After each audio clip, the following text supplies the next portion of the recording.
اس کو دیکھ لیں، آج ہم یورپ کی تلقید کرتے ہوئے، یورپ کی پیروی کرتے ہوئے ان کی بات کو تو اہمیت دیتے ہیں،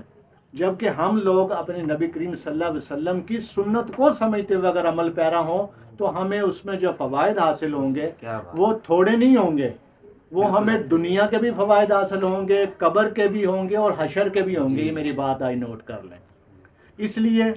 کوشش یہ کریں کہ چھوٹی چھوٹی چیزیں جو آپ لوگ پہلے سے جانتے ہیں لیکن بندہ خاکسار اس کو ایک نئے انداز اور زاویے سے پیش کرنے کی کوشش کرے گا کہ حفظان صحت اور ہائیجین ہے کیا۔ آپ لوگ پیسٹ تو کرتے ہیں لیکن پیسٹ جو ہے وہ ضروری نہیں ہے۔ پیسٹ جو ہے یورپ کے اندر، پورے ورلڈ کے اندر، آپ اگر کسی جگہ پہ کسی سپر سٹور پہ لینے جاتے ہیں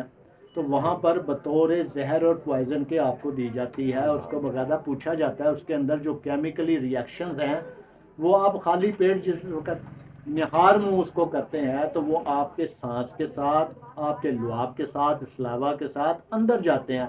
وہ جب اندر جاتے ہیں، بلڈ میں شامل ہوتے ہیں تو آہستہ آہستہ کیا کیا کیمیکل ریئیکشنز ہوتے ہیں،